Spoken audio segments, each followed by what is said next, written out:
மீனாட்சி அக்கா பணம் கேட்டாங்க. அதான். பணம் கேட்டா உடனே கொடுத்துருவியா? உனக்கு என்ன இந்த வீட்டு எஜமானே நினைப்பா? இல்ல இந்த பணம் உன் வீட்ல இருந்து கொண்டு வந்த பணமா?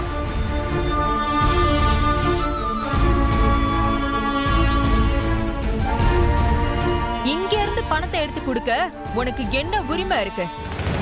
என்ன அருகதை இருக்கு? அவசரம்னு கேட்டவங்களுக்கு பணம் கொடுக்கறதுக்கு எதுக்கு அருகதை எல்லாம்? நீங்க எதுக்கு இவ்ளோ கோவமா பேசுறீங்க? ஏய் வாய் மூடு.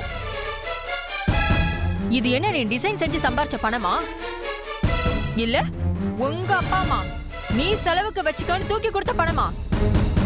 அம்மா, ஏய், ஒரு வார்த்தை பேசக்கூடாது. வாயை திறந்த அவ்வளவுதான் சொல்லிட்டேன். என்னாச்சு ராஜலட்சுமி? இந்த மீனாட்சி மாறி மாறி என்கிட்டயும் சூர்யா கிட்டயும் அட்வான்ஸ் பண்ண கேட்டுக்கிட்டே இருக்கா. அதான் இன்னைக்கு வந்து கேட்டப்போ அட்வான்ஸ் தர முடியாதுன்னு சொன்னேன். உடனே வந்து மகா கிட்ட பணம் கேட்டிருக்கா. இந்த மகாராணி பணத்தை தூக்கி கொடுக்கறா. என்ன விட இந்த வீட்ல இவளுக்கு தான் உரிமை அதிகம்னு காட்டுறதுக்காக இப்படி எல்லாம் பண்ணிட்டு இருக்கா. ஏமா மகா, ராஜலட்சுமி வேண்டான்னு சொன்னதுக்கு அப்புறமும் நீ ஏமா பணம் கொடுக்கற? இவ எப்பவுமே இப்படிதான் பாட்டி. பெரிய மனுஷத்தனமா நடந்துப்பா. என்ன முறைக்கிற? சத்தியமா நான் எதையும் பிளான் பண்ணி பண்ணல. மீனாட்சி அக்கா அத்தை கிட்ட பணம் கேட்ட விஷயம் எனக்கு தெரியவே தெரியாது பாட்டிமா. என்ன மகா, எதுக்கு இப்படி எல்லாரும் முன்னாடியும் போய் பேசுற? நான் தான் எல்லாத்தையும் பார்த்துட்டு இருந்தனே.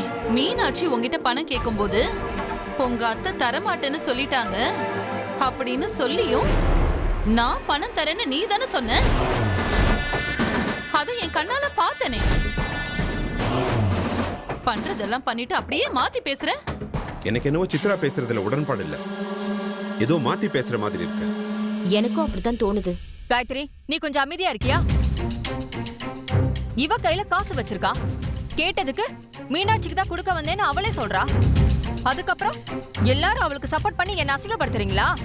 இல்லம்மா, அது வந்து உன்னை பேசாதன்னு சொல்லிட்டேன்ல.